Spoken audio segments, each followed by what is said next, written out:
So, welcome. Today we have Professor Nima Arkani-Hamed with us. The member of our staff who I think understands what Nima's going to talk about best, Mario Livio, was supposed to host him, but Mario is out for medical reasons, and so he's not able to be in today. He's recovering well. Hello, Mario. Get well soon. But we're very happy to have Nima here.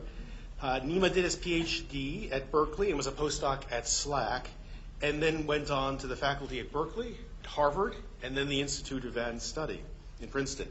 He's now also a visiting professor at Hopkins and generally comes down on Wednesdays, and that was quite a fortuitous thing, so we decided to take advantage of it. He's worked on a number of truly fundamental problems in astroparticle physics, including large extra dimensions with Savas Dimopoulos and Giadwali, dimensional deconstruction with Howard Georgai and Andrew Cohen, split supersymmetry, and theories of dark matter. And he's received many prizes and awards, including the Gribov Medal of the European Physical Society, the Sacre Prize of Tel Aviv University, and the inaugural Fundamental Physics Prize in 2012, given by Yuri Milner, and that one was quite a good one. So, when I asked Nima if he would agree to give us a colloquium, he said yes, and I'm going to tell you why you shouldn't modify gravity. And I said, is that a moral issue? And he said, indeed it is. And so this is a topic that Nima feels very strongly about. And so, Nima, please, let's welcome Nima.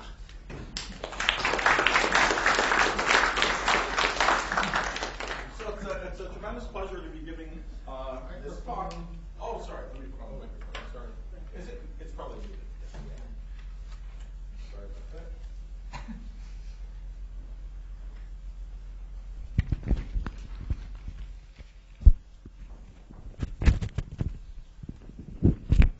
Yeah, so it's really wonderful to be here to give this talk. So this is, at least for me, a relatively uncharacteristic colloquium, probably for most people.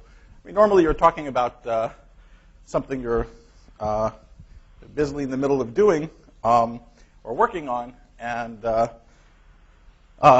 typically talks like this are supposed to be positive things, talking about everything going on. This is going to be a completely negative talk, okay? And I've never given a talk. I've given it a talk like this a couple of times, and I have to say it's tremendous fun to give a completely negative talk. And I'm going to say things perhaps a little more strongly than they deserve to be said, so you should keep this in mind. I'll be saying various things are garbage and crap and things like that. It's evident that I have a lot of energy about it, and as normally happens when people have lots of energy about what seems like sins against some moral principles, it's because they've done it themselves. Okay? And I spent many, many years thinking about modifying gravity and actually doing it, writing lots of papers. Not so many papers, certainly not very good papers, but it's something I spent myself quite a bit of time doing. And I'm here to confess and repent, okay, and tell you why.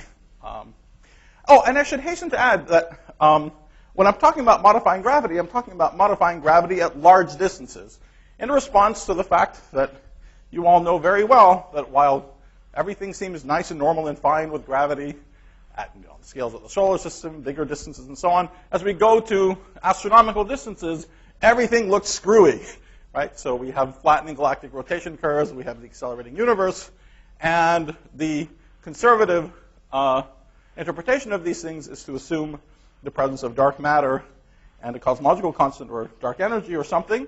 That's one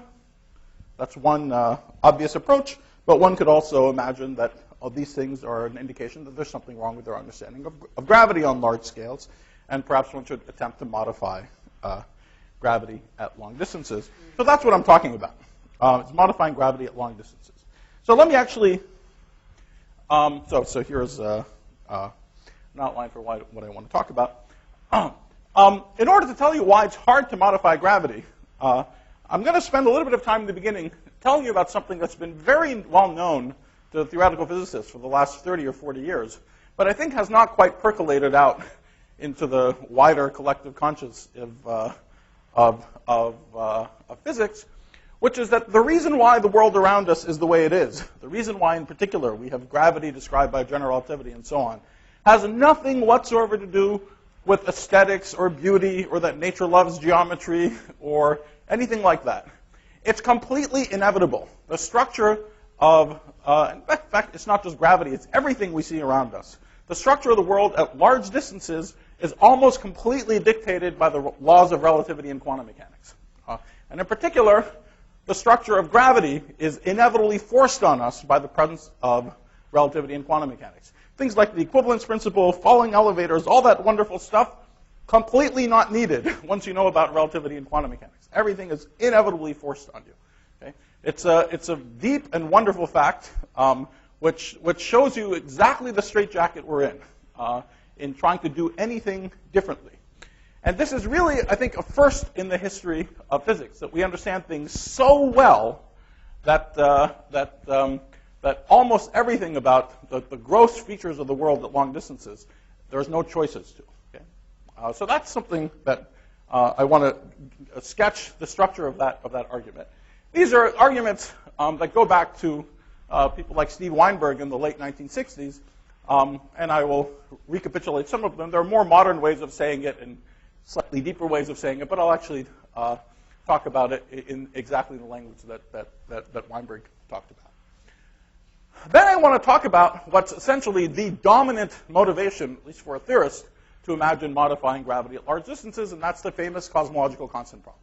So I first want to review what the cosmological constant problem is, tell you what the word-level argument is that a good approach should be to modify gravity at long distances to deal with it, and go through the epic fail of every one of these attempts to actually solve this big problem. Okay? So everyone who wanted to modify gravity was motivated by the cosmological constant problem, and that approach fails over and over and over again in concrete ways, and there's a deep underlying reason for it. I want to tell you about the concrete ways and then say the simple, deep underlying reason why it can never work. So that's the sort of very big motivation for doing it, and there's been essentially zero progress on attacking this problem in that way. Now, people also took another tack, which is to just try to see just forget about this problem. That's maybe a future goal. But is there any way of just modifying gravity in a theoretically consistent way at large distances? We know ways of modifying other forces at long distances. We can, for example, it's not true in our world, but we could imagine other worlds where we made electromagnetism short-ranged. There's the Higgs mechanism that can make gauge forces short-ranged. Is there anything like that for gravity? Is there some analog of the Higgs mechanism for gravity? Can we talk about massive gravity? Or there's a whole kit, kat, and caboodle of ideas that are in that class. Fierce-Pauli massive gravity, the Dvali-Gabadadze-Parati model, which is a 5-dimensional model that modified gravity at long distances. In more recent years, if you read AstroPH or HepTH or HepPH, you'll see a lot about Galileons, ghost condensation, TeVeS, and so on. So these aren't all identical, but there's one sort of class of theories that are just trying to modify gravity at long distances. Oh, by the way, there's really stupid things like F of R gravity. So I'm basically not even going to talk about that. I mean, that's really not even worth talking about, even though there's 1,000 papers on it. It's really completely worthless. These are actually interesting. But those other things are actually stupid. These are not stupid. But they're also very deeply flawed. Very deeply flawed. And I want to tell you, this theoretical work was not for naught. It exposed some very deep conflict between these ideas and very fundamental principles, locality and the consistency of the second law of thermodynamics in the presence of horizons. Okay? All of these things violate either locality. They allow instantaneous interactions between arbitrarily far removed points in space in a hidden way that you have to work to discover, or they screw up the consistency of the second law of thermodynamics in the presence of black holes. Okay, so this is the really big motivation, and it goes nowhere. This is a more modest motivation. You can do work on it, but you discovered very deep fundamental issues with it. So I then want to switch to the second part, which is, okay, so if we're not going to modify gravity at long distances, what are we left with? And what we're left with is another approach, especially to the cosmological constant problem, which is to say that the accelerating universe is just a tiny cosmological constant. And its tininess is explained by the fact that we live in an enormous multiverse with, tenth of 1,000 different universes, and we live in a little pocket universe, and so on. It's a very controversial subject. You might not be very impressed that there are two approaches to this problem, and both of them seem like they suck really badly. Okay? But I really want to argue that this is a much, much better set of questions to sink our teeth into and think about. Well, we'll talk about it a little bit later, but there's sort of in the history of physics, there's always been two sort of philosophical approaches to take when you're confronted with a very deep question, and the cosmological constant problem is a really deep question of our times.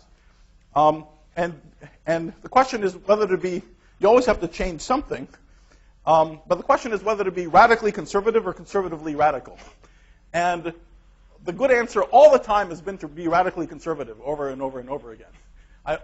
As I'll emphasize, I think the first set of attempts to modify gravity are a beautiful example of conservative radicalism, and this is a great example of radical conservatism. And it's where I'm putting all my energy now.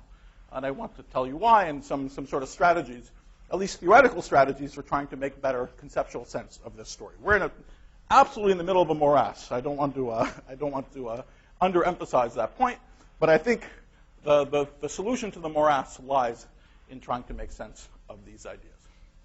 And struggling with these ideas immediately connects to yet another big problem of 21st century physics. It's wonderful that these what we thought for a long time as two different problems are actually forced to be talked about in the same breath in confronting these issues.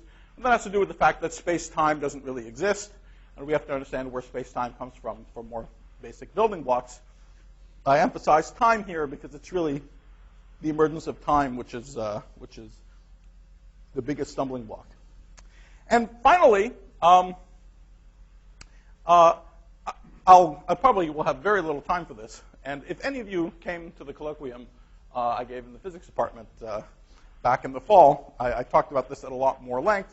But I'll just very briefly talk about some clues we might have to actually figuring out where space-time comes from, starting down a long road that will hopefully lead to a better understanding of the cosmological constant problem.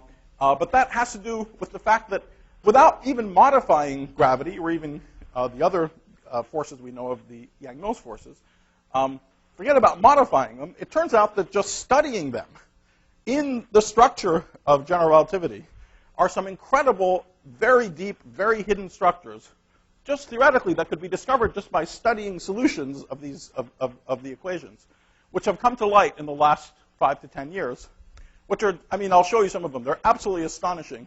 And when you see them, you become completely convinced that what you should do isn't to modify gravity, but to understand it, to understand what these structures are.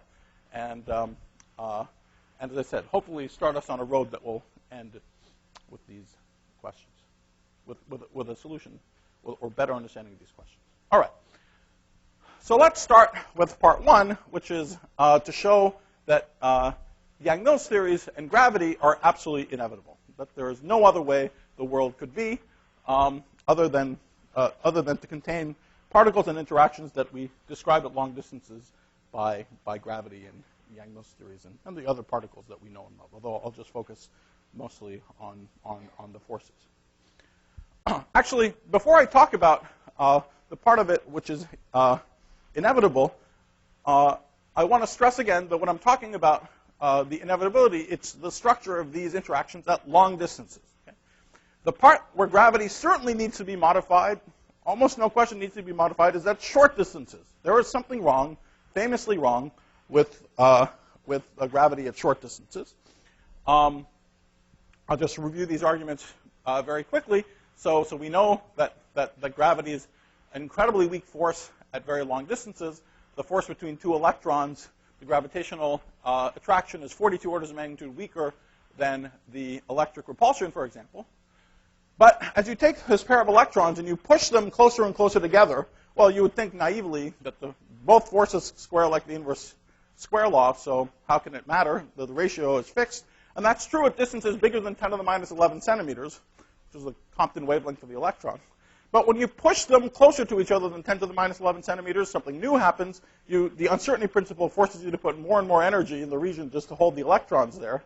And that energy itself gravitates, which gives rise to a bigger force. And as you push them to closer and closer distances, the force starts rocketing up. Okay, so that's why gravity starts catching up. At around 10 to the, if you just extrapolate everything, at around 10 to the minus 31 centimeters, they cross. And around 10 to the minus 3 centimeters, gravity is genuinely a strong force, very strong force. That's the famous Planck length. Okay? So gravity is just strong at the Planck scale, and that's the real difficulty we have. It's because of quantum mechanics, as we see. In a classical world, they would just both square like the inverse square law. But because of quantum mechanics, gravity is strong at the Planck scale, and we don't know what that means. It's space and time fluctuating wildly. It certainly means the end of space-time, amongst other things. If you try to measure distances and times that are small compared to the Planck length, something terrible happens. If you use this magnifying glass to look at smaller and smaller distances, by the uncertainty principle, again, you put more and more energy into smaller and smaller space until you put so much energy in such a small region of space that you collapse it into a black hole. And that happens for the first time around the Planck length. So your attempt to resolve distances and times comparable to the Planck length is stymied by the production of Planckian black holes. And if you get frustrated by that fact and use an even bigger particle accelerator to probe shorter distances, what happens? You make an even bigger black hole. Okay? So there's no operational way of measuring scales that are small compared to the Planck length and Planck time. And every time that's happened to us in physics before, it's meant that the concept that's not even in principle sharply observable is only approximate and has to emerge from something else. But in this case, the startling thing is that that concept is space-time itself. So we have to figure out some way of getting space-time to emerge from more elementary building blocks. So gravity, definitely something goes wrong at short distances. Okay? Of course, there are places where this fact just hits you over the head at order 1. We don't know what happens inside near the singularity of a black hole. We don't know what happens as we go back in time and curvatures get comparable to the Planck scale. We don't know what happens there, so our theories are just incomplete. We don't know the answer to many physical questions we can ask. Don't bother looking at the details of the slide. I just want to make one parenthetical comment. Often people, especially in more popular expositions of these problems, say that the difficulty is that we don't know how to put quantum mechanics and gravity together. The world of the very small, which is quantum mechanics, can't be made in accord with the world of the very large, governed by general relativity. This is complete nonsense. Okay? Absolute complete nonsense. Every time something sounds like nonsense, it is nonsense. Okay? So I mean, what the hell are they talking about? We can't do like neutron interferometry in a gravitational field. Obviously, we can say the words gravity and quantum mechanics in the same sentence. If we couldn't do it, we wouldn't have discovered gravity on planet Earth, right? We wouldn't have discovered quantum mechanics on planet Earth where there's gravity. It's just complete nonsense. Okay? But it's actually more than complete nonsense. It's also very wrong in a quantitative way. For example, here is the quantum gravity correction to Newton's law. Say we don't know how to do quantum gravity. There it is. Okay? Newton's law is the force is gmm over r squared. 1, and then you know it's right because someone had to get that 27 out of somewhere, right? So there's a completely calculable correction to the Newtonian potential at long distances. Okay, you can calculate Feynman diagrams with gravitons running around loops, all this scary stuff. There's no difficulty. Of course, there's no difficulty. Okay, the quantum mechanics is a very rich, robust framework. It allows us to deal with anything in the world. Obviously, we can answer questions like this. And of course, equally obviously, it's a minuscule effect nobody cares about. Okay? But as a question of principle, we can compute the quantum correction to Newton's law. So it's just hogwash that the world of the large and the world of the small can't be talked about in the same sentence. It's for popular books, but it's not for real physicists. Okay? Shouldn't even be for popular books. No, the real difficulty is that we don't know what's going on with gravity at short distances. That's the real difficulty. Said another way, in this effective potential, there are pieces that are contact terms, sort of delta functions that are localized at r equals 0. Those are the things that we don't know how to calculate. Those are the things, if you really go to short distances, you want to know what's going on there. That's what we don't know how to do. Okay?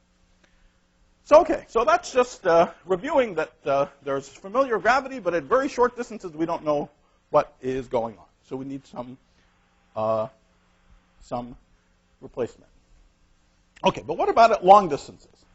So what I want to say is that at long distances, the properties of gravity are completely nailed by relativity and quantum mechanics. And so let me explain why this is true. Actually, starting off by talking about something slightly simpler, the photon. Okay, so let's talk about the photon. So the photon is a massless particle, and there's a dramatic consequence of the fact that it's massless, which is the heart of the entire story. Okay? The fact that it's a massless particle, it also has spin, right? But we all know it has two polarizations. And it can't have, on the other hand, if we had a massive particle of spin 1, it would have three polarizations of spin. The fact that it has two polarizations is a direct consequence of relativity. The fact that it's moving at the speed of light means that there's no reference frame where it's at rest. If it was massive, no matter what speed it was going at, we could always go to a frame that it's at rest. And if it was spinning in this direction, by tilting my head, I could see it spinning in all the other directions, so I could conclude that it has three different spins. But because I can't go to a frame where the photon is at rest, I can't do that trick, and so it can only have two helicity degrees of freedom. It can spin in the direction or opposite to its direction of motion. Okay. So that discontinuous difference between the number of degrees of freedom of a massless and a massive particle is a very big deal. It's a very, very important aspect of a lot of our modern understanding in fundamental physics. But let's keep going and imagine I want to write down a theory that gives local interactions between, local and space and time interactions between the photon and other things. It's locality that forces us to, really fundamentally, there's no fields in nature. Fundamentally, there's just particles. Fields are a figment of the theorist's imagination. Okay? But they're an incredibly convenient figment, okay? Because they allow us to group together all the different particle states in such a way to make it easy to write down interactions with them that respect the laws of locality. So that's why we have to group things into fields. So here's a familiar vector potential. I've written it in relativistic notation. So mu has four components, 0, 1, 2, 3. And here's a plane wave state. So it's a familiar polarization vector and some e to the IPX. But immediately we see we have a problem, because we know that there's two helicities of the photon, but it looks like there are four different components of this polarization vector, mu equals 0, 1, 2, 3. So we're dragging around stuff when we write that down that isn't there. Right? Okay, well, we could try to put some constraints on this polarization vector, say that it's orthogonal to the corresponding momentum. That's the only thing we can do in a way that's Lorentz invariant. But that just knocks us from 4 to 3 degrees of freedom. If it was a massive spin 1 particle, we'd be done. That would be fine. But it's not massive. It's massless. It only has 2 degrees of freedom, so we're stuck. Okay? There's nothing we can do to take it from 4 to 2 degrees of freedom. It's just this counting on our hands, which is all the source of all the drama here. Okay? So what we have to do, and we have to do it because we're trying to stick to locality, to making locality manifest, which is done in this way, we have to really introduce a new idea that a polarization vector does not uniquely correspond to a physical state. That two polarization vectors that differ by anything proportional to the four momentum have to describe the same physical state. Okay? So these two things have to describe the same physical state. If you Fourier transform this back to position space, this is the familiar gauge transformations, which are often in older books called symmetries and rhapsodized a lot about. But they're not symmetries. There's nothing physical or real about them. They're also a figment, a very useful figment of the theorist's imagination, which this redundancy is what allows us to describe the physics of this massless spin 1 particle in a way that's compatible with Lorentz invariance. Everything goes through the same for the graviton, which has 2 helicities plus or minus 2. Okay, so you group it into a field. We can call it h mu nu. Okay, there's an epsilon mu nu there. There's naively 10 components, not 2. So we have a much bigger job to get rid of all of them. We can demand that they're orthogonal to the momentum, and the redundancy that we have to introduce is a lot bigger.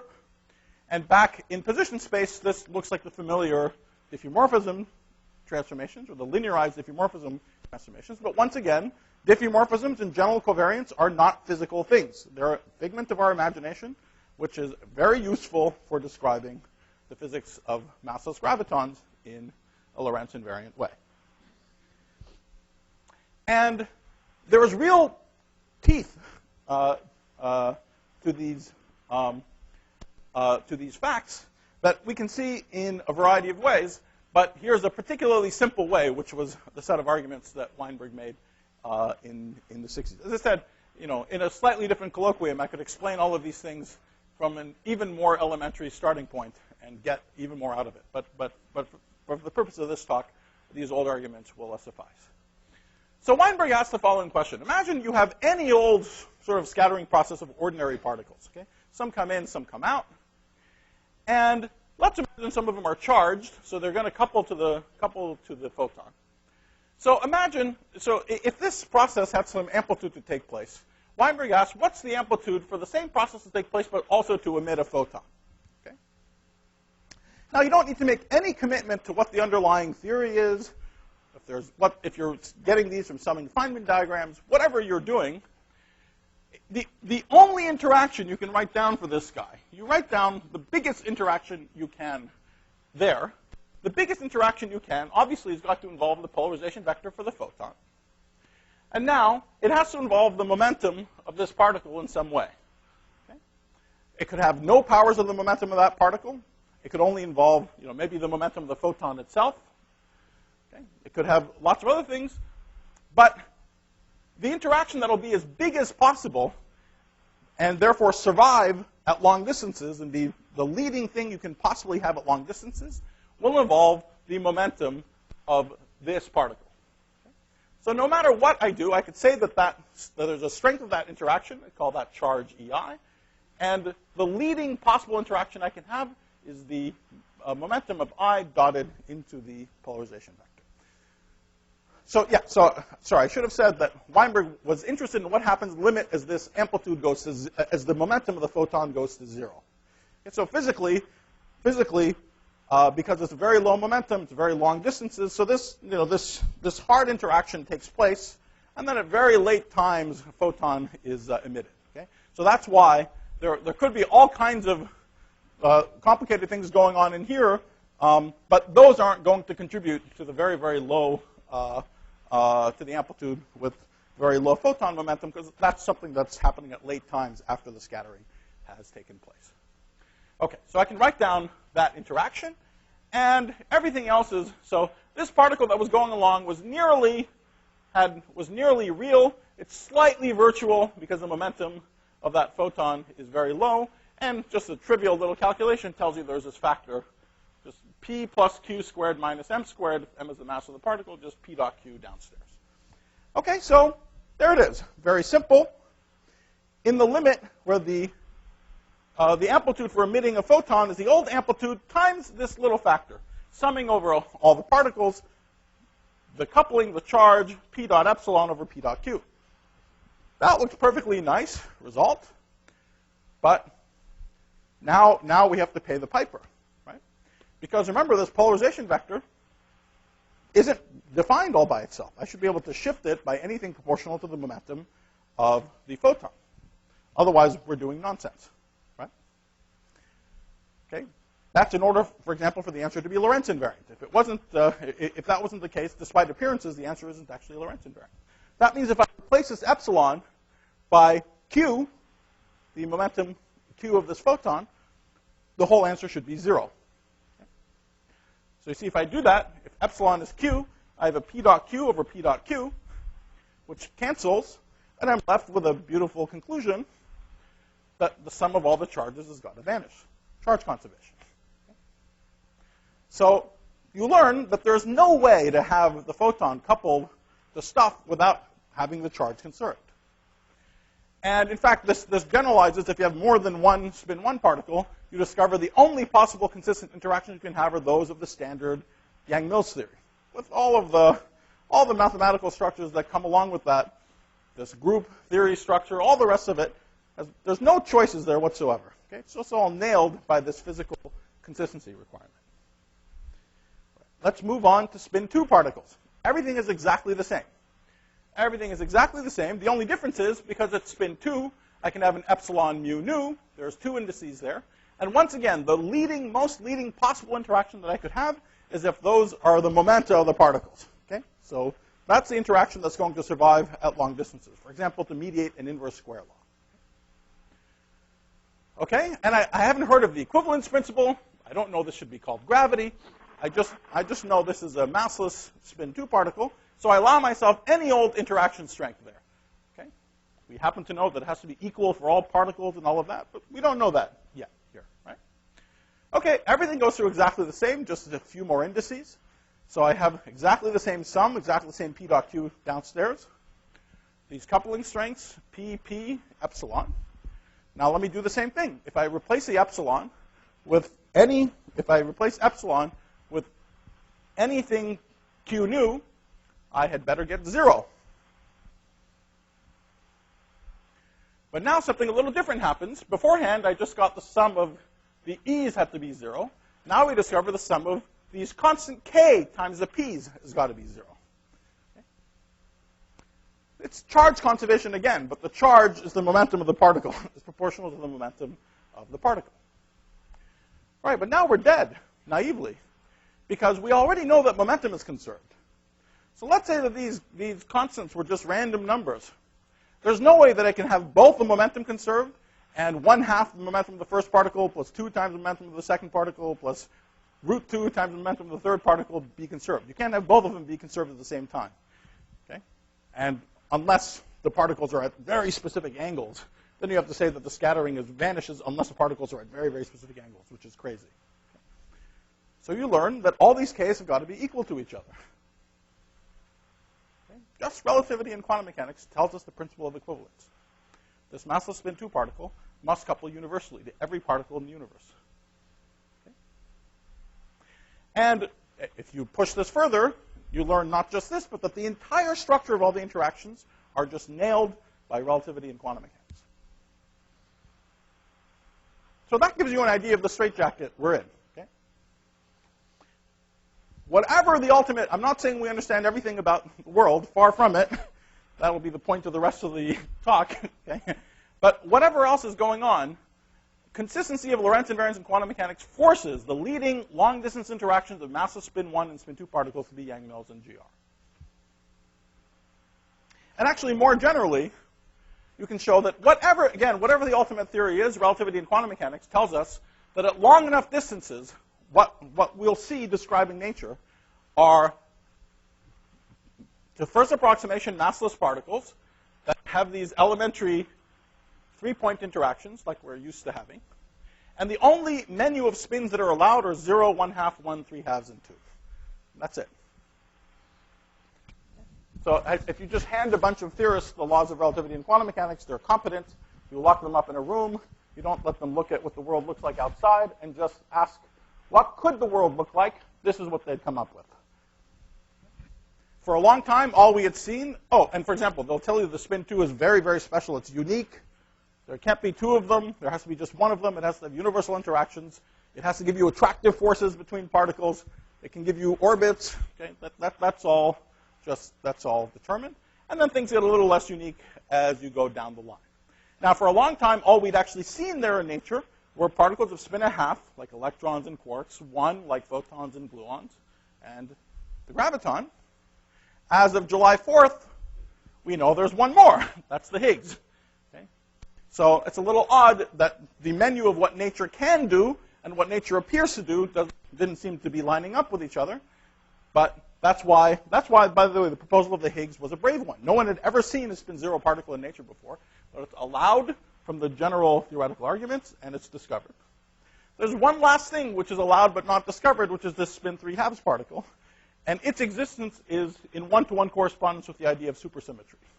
So that's why theorists are so excited about supersymmetry.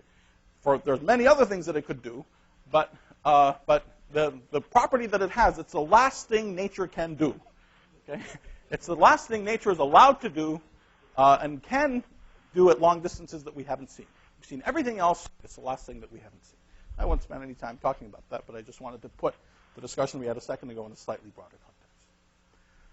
Okay, so again, when people come along and say, but couldn't it be there's some totally different starting point? It's not geometrical, or there's torsion, or there's teleparallelism, or there's this geometry. You can just say, sorry, is your physics consistent with relativity and quantum mechanics? It is? Okay, go away. Okay? You can't be doing anything. You have to be breaking one of those two assumptions somewhere. Okay? You don't have to pay attention to the details of their argument. Just like you don't have to pay attention to the details of the argument of some guy who comes along telling you how to trisect an angle. Okay? It's not like we haven't been clever enough to figure out how to trisect an angle. It's a theorem. Gauss proved it in the 1800s that you can't trisect an angle. And this is, at the level of physics, is also a theorem. Okay. Okay. So now let's move on to the biggest motivation for modifying gravity at long distances, which is the cosmological constant problem, which I'll describe, as well as the persistent and failure of our modifications of gravity to address this question. And we'll see the real simple underlying reason for it after we see it in many particular models. Okay, so presumably you all know about the cosmological constant problem, so I'll review this part very rapidly. But if we estimate the energy in the vacuum, there's large quantum fluctuations in vacuum that are larger and larger at smaller and smaller distances. Naively, the energy density in the vacuum is infinite. Of course, the whole notion of space and time is breaking down near the Planck scale, so we can't even do this calculation at arbitrarily short distances. But if we stop somewhere around the Planck scale to get an estimate for the energy density of the vacuum, we get something Planckian, a Planck energy and a Planck volume. And you don't have to write down any equations, because every word here is Planck. This gives rise to either a Planckian curvature of the universe, which means things are crumpled up at the Planck scale, or exploding and exponentially increasing in size universe with a doubling size every Planck time. Okay? None of these things are anywhere near what the universe looks like. Okay? Of course, the universe is accelerating, but if you ascribe a cosmological constant to it, it's 120 orders of magnitude. The needed cosmological constant is 120 orders of magnitude smaller than the estimate. Now, of course, we have a spectacular theory, the standard model particle physics plus gravity, that explains all these fancy detailed things about the universe. So surely we have to have some way of just getting started and not having an explosively growing or crumpled world. And that's why there's nothing wrong with doing this. So what we actually do is to say that the observed tiny value of the cosmological constant is two pieces, this quantum piece and a classical piece. This quantum piece, if you hire many, many graduate students and compensate them not too well, because then they won't work so hard, but reasonably well, they will do this calculation, and they will calculate it in Planck units, and they'll find the cosmological constant is 2.64937881. They work to 120 decimal places, and then you say, thank you very much for your work. So the classical value must have been, through my sheer genius, minus 2.64937881, and they agree to 120 decimal places, and they start disagreeing in the 121st decimal place. There's nothing wrong with this. There's nothing wrong with it in the sense it's not like the other problems we have in physics. It's not like a problem of what's going on with gravity at short distances. Okay? There we don't have any fix. There's no fix. Everything just breaks down. Right? Here, all we have is there's absolutely no difficulty doing this. We can do it, and then we can go and do all the rest of physics is great. Everything is fine. Right? We can make all these much fancier predictions, and everything is great. But it seems completely ludicrous. Okay? Now, before the accelerating universe was observed, there was a fantasy that many theorists had. And everyone knew it was a fantasy. It was never anything more than a fantasy, which is that for some deep, still unknown reason, this number would be exactly opposite to that number. Okay?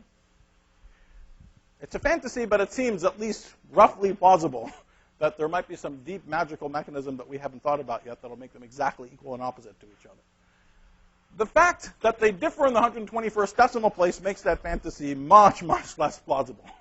Okay? And so that's why the discovery of the accelerating universe had an important psychological impact on many theorists. But it's not like it ruined any existing theory. It just removed a fantasy. By the way, it's not the first time a precise measurement or the measurement of a small number has pricked fantasies like this in theoretical physics. it's not quite as dramatic, well, in some ways it's a lot more dramatic. It led to a lot more immediate progress, actually, than this has so far. But in the 1930s, there was a big problem with people doing calculations in quantum electrodynamics. They also had infinities. They didn't understand any of these things. And many of the leading theorists of the time, Heisenberg, Dirac, Oppenheimer, all these people, thought there's just something wrong with the whole structure. They should just throw it out, start all over again, just all crap. And that all these effects that were infinite were really probably going to be zero. Okay? So they also had a fantasy. They didn't want to deal with all this garbage.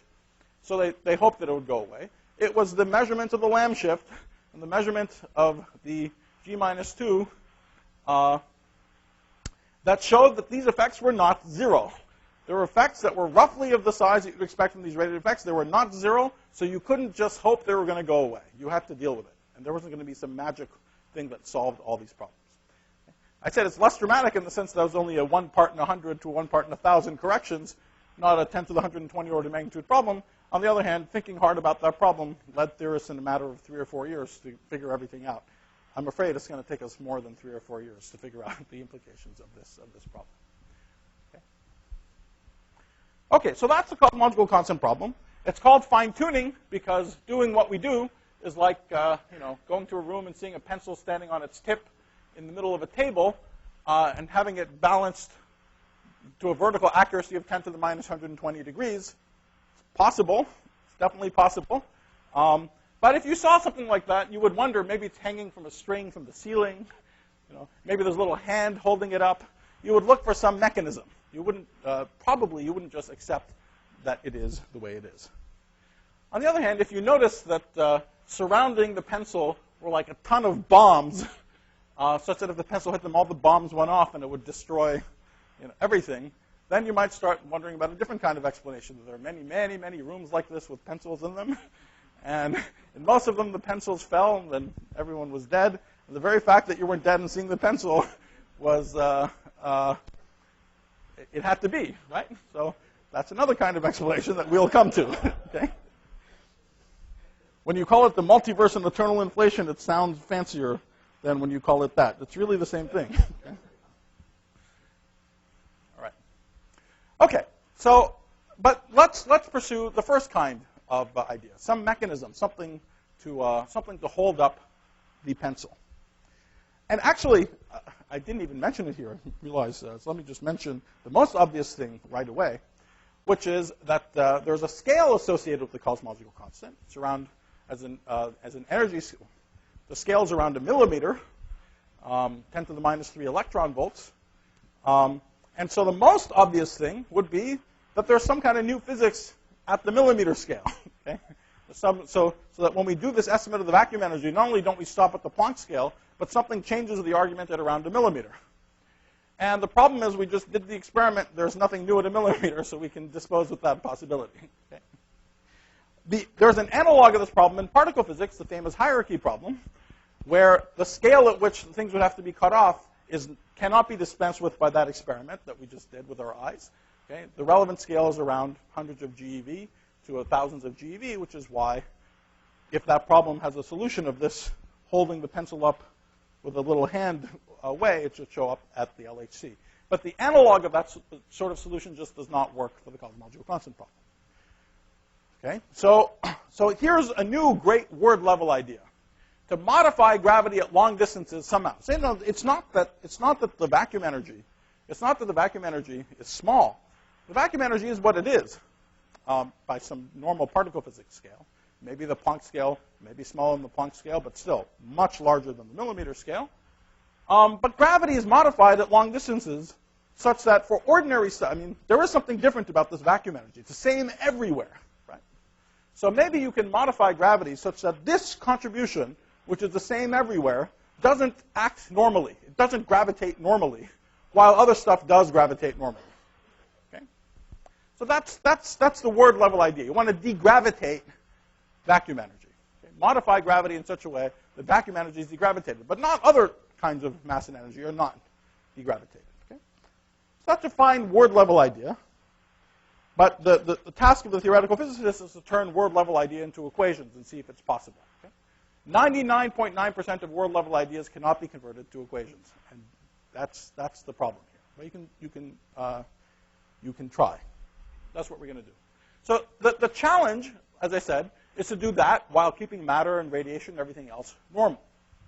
And also, something else to look out for constantly is that if we do have a vacuum energy lambda, there's a naive scale, curvature scale of the universe, which is just lambda g Newton.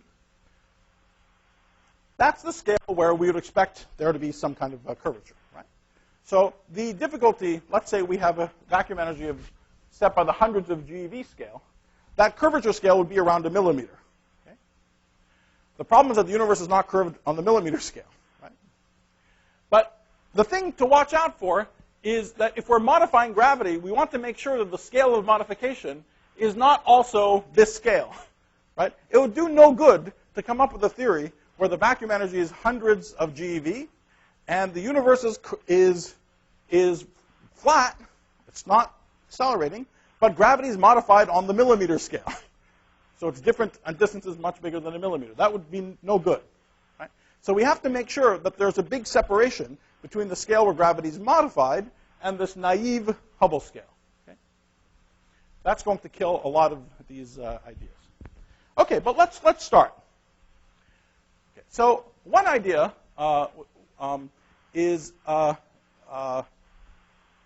came along when people realized that our four-dimensional world might not be everything. There may be extra dimensions of space. We might live on a three-dimensional membrane that floats in this higher dimensional space. And that's nice because the cosmological constant problem can be cast in a slightly different sounding way. The energy density of the vacuum, what we normally think of the energy density of the vacuum, would just be the tension of this three-dimensional brane that's floating out there. Okay? And so the question is, the normal cosmological constant problem is why is all the energy density in the vacuum, it's making our universe curved, right? So the idea is if there's extra dimensions, maybe that energy density doesn't have to curve our universe. Maybe it can curve the extra dimensions without curving us, okay? Leaving us flat. So that's the qualitative idea that you dump curvature into the bulk. You dump curvature into the extra dimensions. So here we are in our three-dimensional world. Our tension is non-zero, but instead of curving ourselves, we want to curve the extra space. And actually, this happens just in the most naive, simple theories. Okay? So if you just have our brane, and let's say two or more, one extra dimension is a little special, but two or more extra dimensions, then there's a beautiful solution, no problem. You don't curve yourself at all. You curve the external space. Done. You're solved the cosmological constant problem, right? Wrong, because you don't have ordinary gravity. The force of gravity between two objects doesn't go like the inverse square law. It goes like 1/r⁴ in this picture. Okay? So it's no problem. That's why I say it's very easy to solve the cosmological constant problem if you're not going to have normal gravity. But here we managed to solve it by not having normal gravity in between ordinary objects. Okay, great. So here's a concrete example. The case of two extra dimensions, it turns out to be very nice. So imagine you have two extra dimensions of space. Then, so there's our ordinary four dimensions, the same everywhere in this board. So I'm just drawing things in the transverse two extra dimensions. So our entire 3 + 1 dimensional world is sitting there. It turns out that the effect of this tension is to just curve the extra space. But curve it just instead of having it be flat, it's like the tip of a cone. Okay, so it's locally flat everywhere, but there's a conical singularity where we are. And this angle, this deficit angle, is just 2 pi minus the tension in units of the higher dimensional Newton constant. Okay, great. Now let's say you want to have ordinary four-dimensional gravity. You want to have ordinary four-dimensional gravity. You want to compactify these two extra dimensions so that gravity doesn't go everywhere. Okay, so you have a finite space. And you can perfectly do that if you have a bunch of these other 3 + 1 dimensional worlds out there.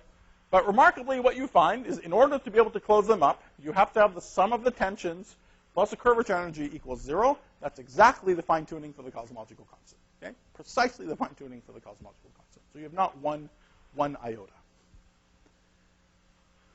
All right, now you can try to be more clever and say, okay, so what I want to do is somehow not close up the space by hand, but dynamically trap gravity. I want to trap gravity to live in this 3 + 1 dimensional space. Okay? And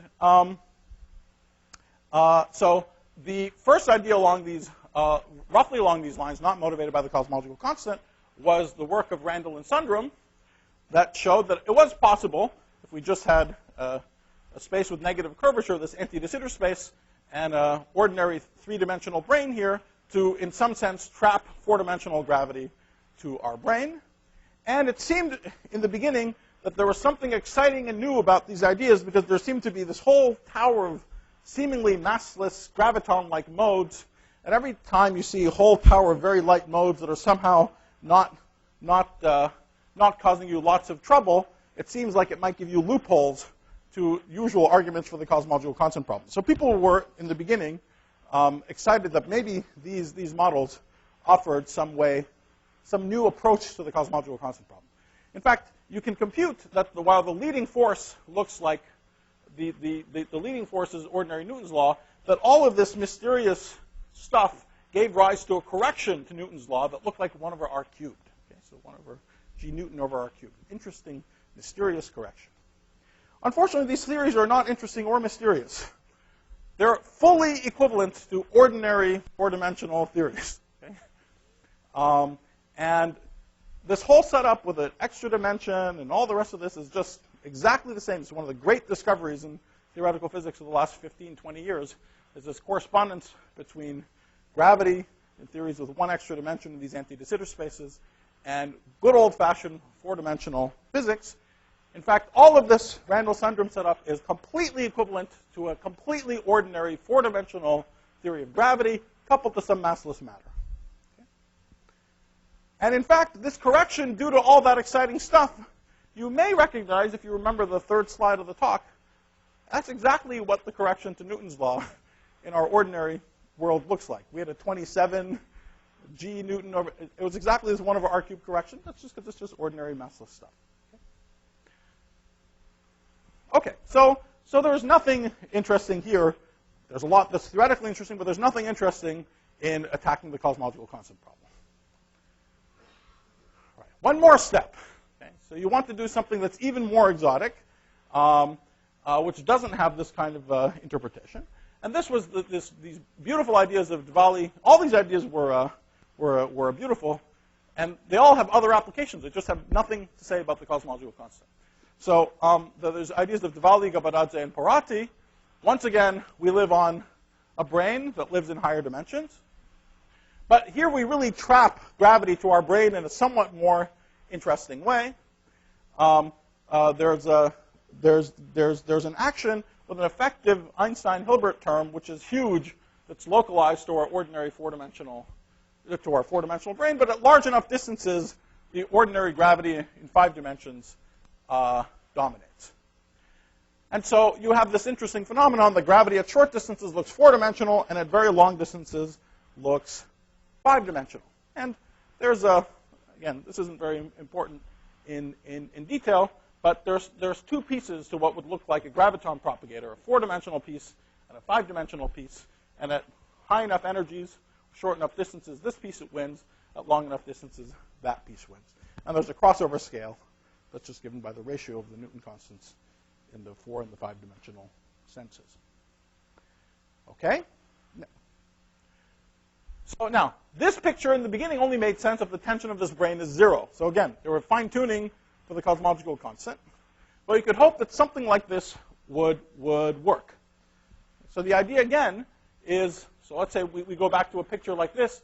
We're going to dump the curvature into the bulk, but we're going to trap gravity here so that the gravity for everything else is going to look normal. That's the fantasy, right? It definitely looks like, in the beginning, it looks like it wants to work. So let's see what happens. So let's say we have our tension. Okay, great. So in this case, it's 6-dimensional, not 5-dimensional. So you have the same kind of propagator structure. You get the same crossover scale, which is just the ratio of the two Newton constants. But the first difficulty happens that if this tension is positive, as you make the tension bigger and bigger, this deficit angle gets smaller and smaller. So at some point, you can't make the tension too big without closing up the space entirely. That maximal tension is around the bulk set by the bulk Newton constant. And so you discover that this naive, the naive Hubble scale that we would get in 4 dimensions is always, always smaller than the crossover scale. So it does not work. It exactly does what we said before. It would, for example, it would allow you to have a huge vacuum energy and no big acceleration, but there would be no normal gravity at distances larger than a millimeter either. No good. Okay, so I just want to give you one more example along these lines. I don't want to cycle through all of them. I spent many years of my life going through examples like this. But I just want to show you one more example to show how fiendish it is, and then give you the general reason why this is all happening. But let's do one more example here, sticking in this world. What if we made the tension in our brain negative and not positive? Okay? If it was negative and not positive, this might sound funny, but it's allowed by these rules. That's the least of our problems. Then it looks like everything is fine. Instead of having a deficit angle, we have an excess angle. Then I can crank up that tension as much as I want, and I have no problem. So I dump a curvature into the bulk, I trap gravity to the brain, and everything is going to work. And if you're sloppy, you just write down these two terms, p squared, that, then you conclude everything is great. And if you're other people, you start writing a paper, okay? But then you think a little more carefully. In these ordinary propagators, ordinarily in 4 dimensions, the force law is 1 over 4 pi r squared. That 4 pi is the surface area of a sphere. Okay? So what happens here, and so what you'd have here would have been, from the piece in the extra directions, should have a 2 pi in it, where the 2 pi is the circumference around the brain in the 2 extra dimensions.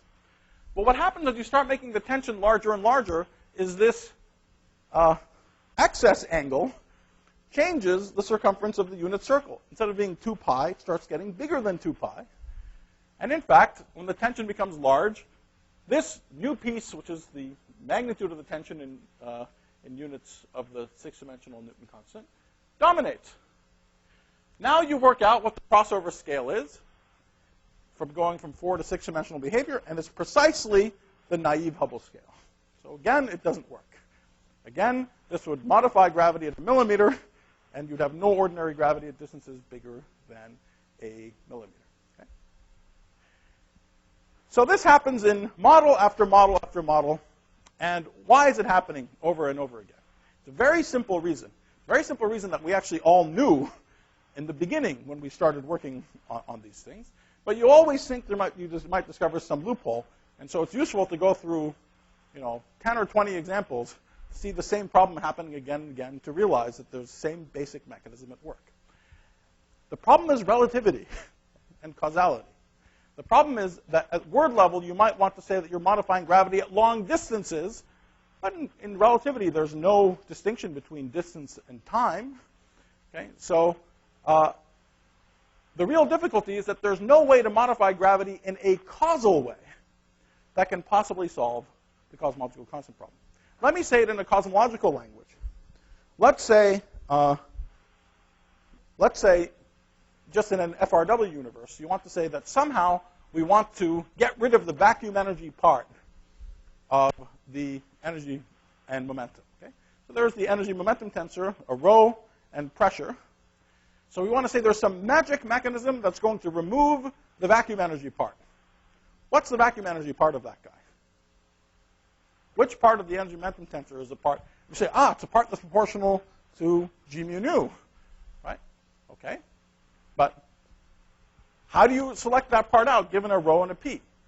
See, the problem is that we have 3 kinds of energy density: matter, radiation, and vacuum. And we have to treat 2 of them normally. Okay?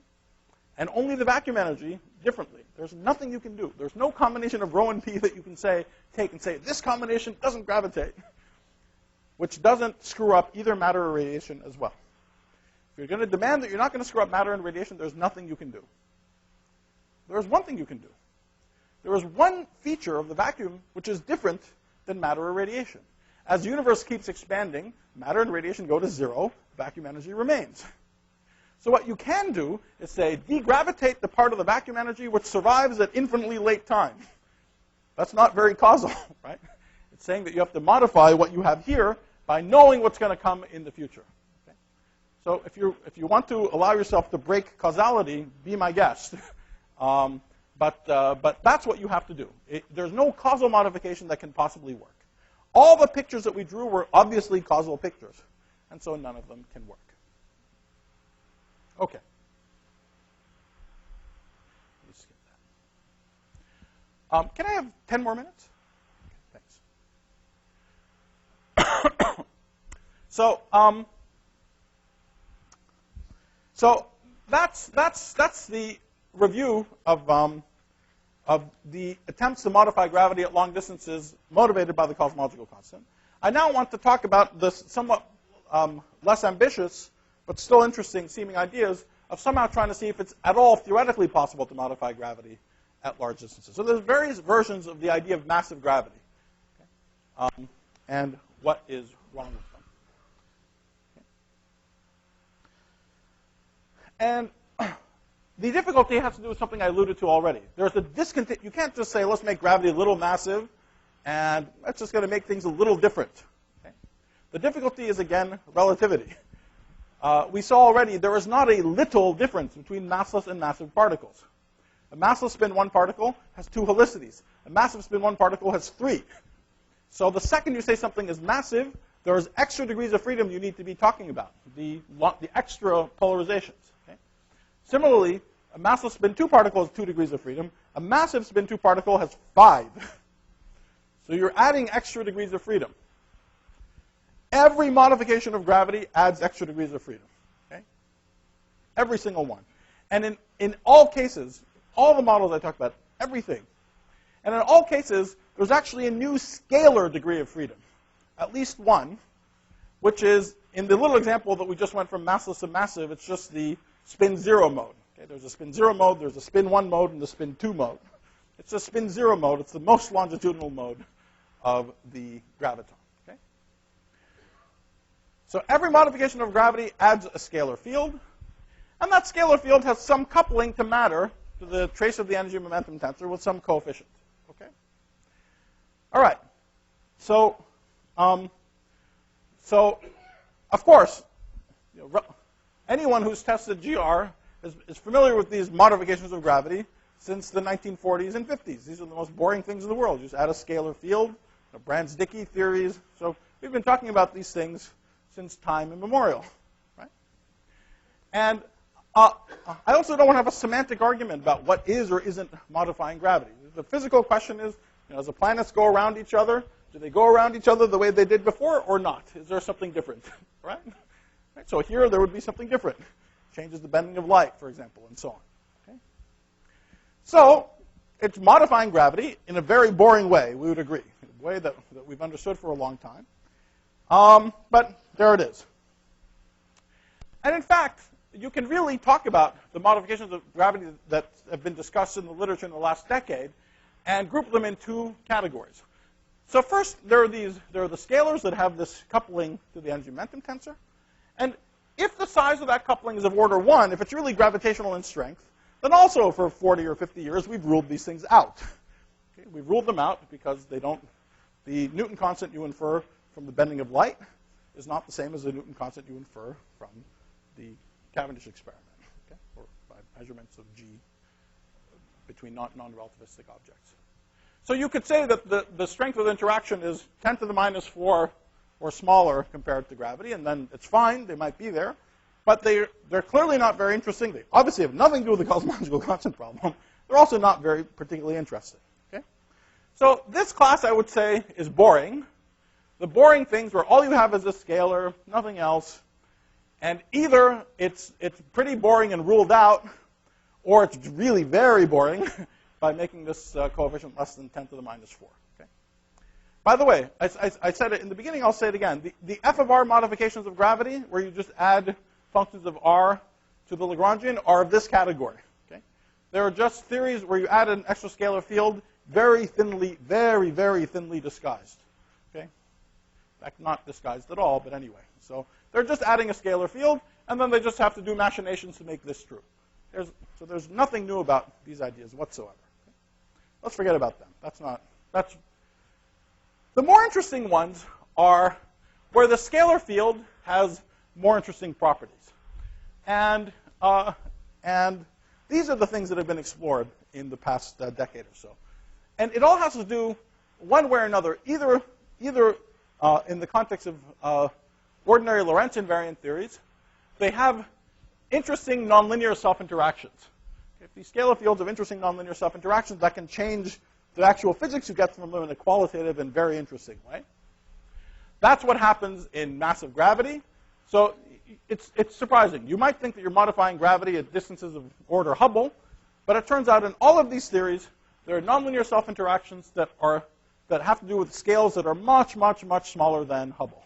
And you can actually get observable deviations from planetary orbits and all sorts of other things. For example, the orbit of the moon could be affected by measurable amounts, even though naively it appears that you're modifying gravity only at Hubble scales. Okay? And the reason that's not as crazy as it sounds is you're adding extra degrees of freedom. And those extra degrees of freedom would normally have been totally ruled out, but these nonlinear interactions in an interesting and calculable way change the story and give you other things to talk about. But this road is the road of massive gravity, the DGP model, Galileans, and all of their friends. By now, there's actually a relatively pretty theoretical structure which has emerged here. There's another direction which involves different kinds of symmetry structures that you might imagine. So really, it's really like imagining Higgsing gravity. One way or another that involves spontaneously breaking translational or Lorentz symmetries ultimately. So here there are things like ghost condensation, Teves, and which are this attempt to realize Mondian dynamics in the context of a real theory. Anyway, so I'm grouping these things together, roughly speaking.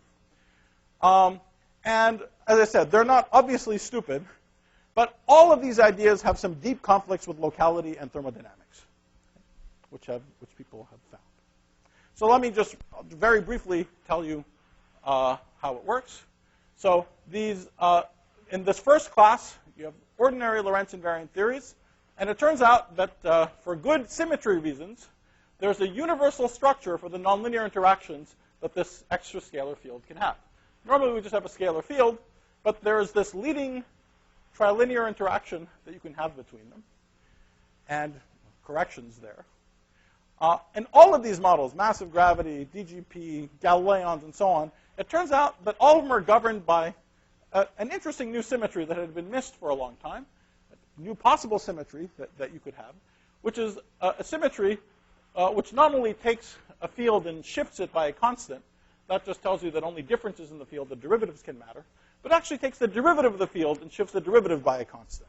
That's called the Galilean symmetry because if phi was x, this is taking x dot and translating x dot plus v. So it's velocity goes to velocity plus constant. It's the Galilean symmetry in 4.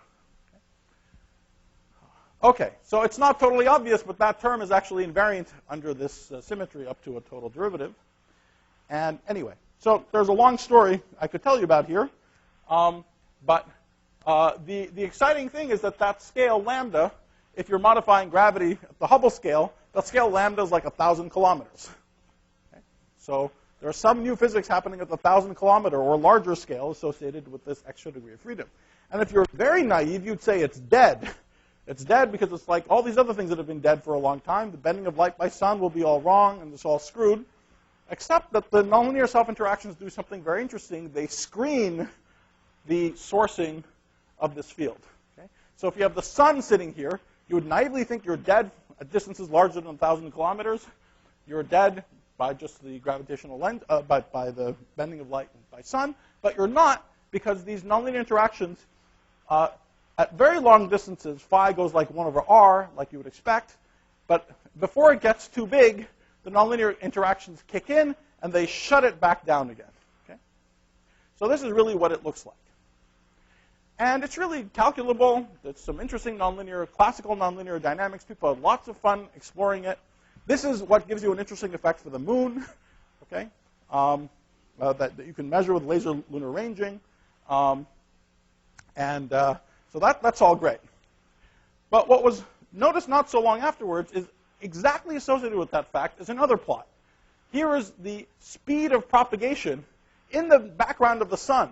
So you turn on, there's a sun sitting here. And then you ask, if you ping this field phi, what is the speed with which radial modes propagate? And it turns out they go faster than light. In fact, in the sun, it's 1. It goes out, I think, to around 1.4 times the speed of light, maybe root 2 times the speed of light, and then it comes back down again, okay, to 1. Now, it looks very strange. How is it we have a Lorentz invariant theory. How is it possible to go faster than light in the Lorentz invariant theory? Lorentz invariance by itself does not guarantee that things can't go faster than light. Okay? There's other dynamics and other dynamical assumptions that actually take place in realistic theories that make that happen. And so this is a great example. It even has a symmetry. It has this beautiful structure.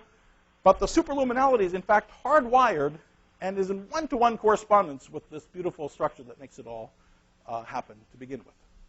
So these theories, despite appearances, aren't local. The second you can go faster than light, that means that you can send arbitrarily fast signals, right? You just now that you can go faster than light, just boost the whole thing. The speed increases, so you can have arbitrarily interactions between arbitrarily far distant removed regions of the universe. Perhaps the world is like that, but it seems extremely implausible. You could turn it around and say that if we got evidence for these kind of theories, we would have our first evidence for fundamental non-locality in nature. I very much doubt it, but it shows the kinds of things that happen. Okay. Similarly, if we look at the second kind of modification that involve Higgs phases of gravity, I won't go through the details here, but the sort of simplest version is to imagine some kind of field or fluid that fills the universe where, for dynamical reasons, its velocity is not equal to 0. There's non-zero derivative. Now, of course, everything in the universe breaks Lorentz invariance. You and I break Lorentz invariance. Everything breaks Lorentz invariance. But the CMB breaks Lorentz invariance. But what happens as the universe expands is that all these Lorentz breaking effects dilute, and that's why we do physics around the vacuum. Ultimately, the reason why excitations around the vacuum is what we do in physics is cosmology. The universe is expanding and driving everything to rest in the co-moving frame. So this would have to be something more exotic, and it's possible. In fact, it's controlled by some interesting symmetry structures. It's possible to have theories where this velocity stays constant even as the universe is expanding. Okay? So that breaks Lorentz invariance even in the vacuum. All right? So this modifies gravity in interesting ways and so on. But this has a different, closely related problem to the first class of theories. An inevitable consequence of this spontaneous breaking of Lorentz symmetry is that black holes can have hair. Normally, black holes can't have hair, but in these theories, black holes can have hair. Roughly speaking, you can have non-zero velocity even as the universe is expanding, even as there's curvature. So for the same reason, you can have non-zero velocity in the curvature field of a black hole.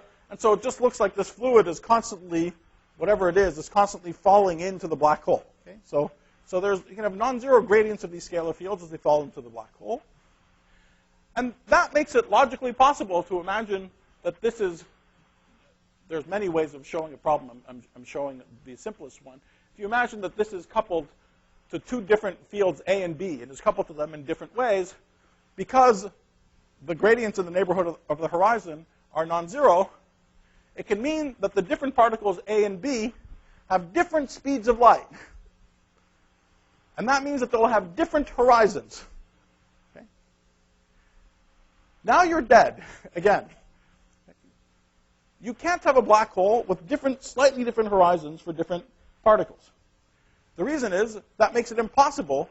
So, ordinarily, naively, it looked like when there's black holes, you're dead with the second law of thermodynamics. You just keep throwing entropy in black holes, and you forget about it. But Hawking and friends came along and told us, not so fast. the area of the black hole counts as entropy. As you throw more stuff into it, the black hole grows. Great. But it's very important that there is such a thing as the area of the black hole. The area, right? Which area are we talking about? The area of particle A? The area of particle B? The second you have a distinction, you have trouble. And in fact, it's very easy to, if you have two different horizons, that means that particle B is radiated at a different temperature. Hawking radiated at a different temperature is a higher temperature than particle A. And then you're dead. The second you have two different temperatures, you can trivially set up a perpetual motion machine of the second kind. Okay? So, again, it's not something hitting you over the head like some totally stupid inconsistency, but these deeper things involving the compatibility of thermodynamics and horizons really rely on not messing with gravity at long distances. Okay, so that was really the first part of the talk, but so let me just say that what I hope to have convinced you of is that first of all, the ordinary properties of gravity at long distances are not a consequence of the whim and prettiness and aesthetic sense of Einstein and other people like that, right? There's something deeper that's completely nailed by relativity and quantum mechanics. The attempts to modify gravity inspired by the cosmological constant problem are abject, complete failures. I spent 8 years of my life doing this, so I really know what I'm talking about. Okay? It's very painful, but they're just abject, complete failures. And even the more modest goal of just trying to see if it's possible theoretically to modify gravity at long distances shows that that's infinitely more difficult than it is for other things. Okay? So we can easily modify the Coulomb law at long distances theoretically by making the photon massive. It is very hard to do anything analogous for gravity. I think it's really there is a program of people doing this, and I think it's important and interesting for them to continue pursuing it because they're not stupid ideas. There is some nice theoretical structure there, but they're I think a great foil for the greatness of ordinary gravity. That shows how non-trivial it is to be compatible with locality, how non-trivial it is to be compatible with thermodynamics, and that we don't have one foil yet which satisfies these very basic properties and which modifies gravity in any way. Okay, so that being said, what are we left with to deal with the cosmological constant? We're left with just what it looks like. There's a vacuum energy, and it's tiny, okay, and that's it. And that leads us down a long garden path that I will not talk about here, but having to do with the picture of a humongous multiverse which is mostly lethal, and we only live in the place we can live, just like that, just like in our pencil surrounded by bombs analogy a little while ago. Okay, but I really want to. Maybe I will end with this. Even though I didn't have much time to talk about it, you've probably heard many talks about this side already. But this is really the conundrum we've been handed by the cosmological constant. Okay, there is lambda, or the accelerating universe, and there are two ways. There are two sort of mental pictures of the world that you could have. One of them is you try to modify gravity at long distances.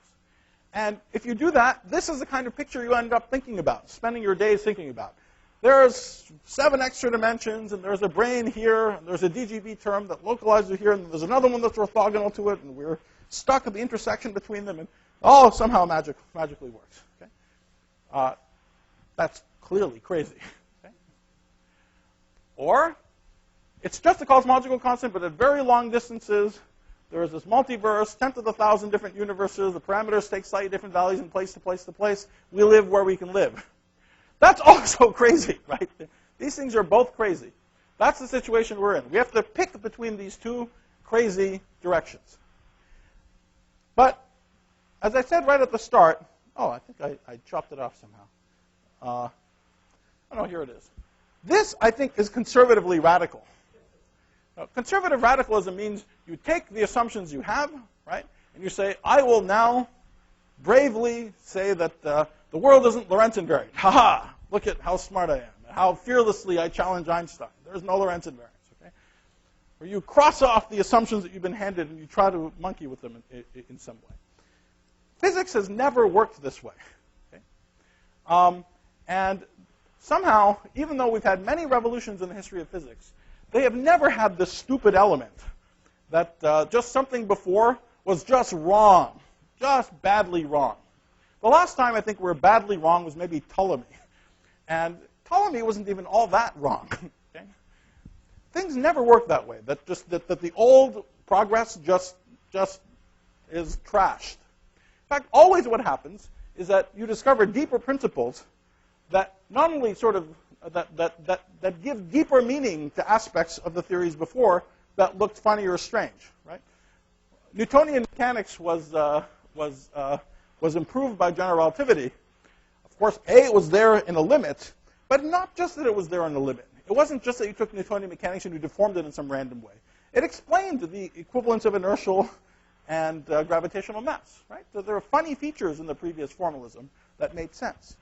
Even quantum mechanics, which overthrew classical physics, it overthrew it, but in a wonderful way. It explained very mysterious things about classical mechanics that should have bugged the classical mechanicists. Okay? The classical mechanicists discovered that there was Newton's laws, which was one way of talking about physics, the principle of least action, which was a different way of talking about the physics. These were radically different ways of talking about the same physics, and they didn't know why these very radically different ways existed. Newton's laws were manifestly deterministic. The principle of least action didn't seem manifestly deterministic, and yet it was equivalent to Newton's law. So why the heck are there all these different ways of talking about the physics they had? That was explained by quantum mechanics. It's explained because the world is not actually deterministic. And the existence of the principle of least action was an early harbinger of the fact that quantum mechanics is about to come along and overthrow the idea of determinism. So the progress is always much more subtle and more interesting, and it never arises from trashing things. In fact, the best strategy to take is to take the ideas that you're handed and to push them as far as you possibly can, typically well beyond the places they originally arose, right? Quantum mechanics originally arose in studying the hydrogen atom. We now use it to talk about crazy experiments at the LHC, right? We use it to, we think about trying to apply it to the entire universe. And at every step you could say, no, you shouldn't do that, you're not sure it's right, but that's the attitude of radical conservatism. You take what you have, you push it as far as you can. If it works, great. Only when you're absolutely sure there is a problem, you start trying to modify the laws somehow. And that's what's, to me, compelling about this picture. There are all sorts of problems that we had there already, even without all of this stuff. We need to understand the origin of space-time. We need to understand what it makes sense to apply, how it makes sense to apply quantum mechanics to the entire universe, where there's no well-defined separation between observer and system. Okay? These are problems that were sitting there we need to solve one way or another anyway. This picture forces us to really confront them. In this picture, those problems that were sitting there anyway become tied to the solution to the cosmological constant problem.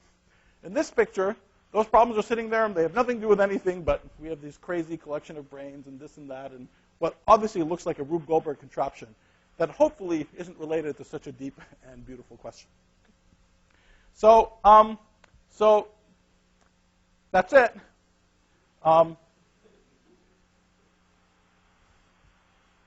I didn't have a chance to tell you about the various hints for how you might start proceeding down those lines. But there's, as I mentioned briefly, there's lots of hints, even without these difficult questions about eternal inflation. There are aspects of gravity in particular, and really thinking about solutions of general relativity that have magical and mysterious properties that are only being unearthed in the last 5 or 10 years, which I think begin to offer a hint for how to think about the physics of space-time in a really radically different way, which will hopefully eventually lead us back to that question. But anyway, I'll end with my slogan: don't modify gravity at long distances, but understand it. Thanks a lot.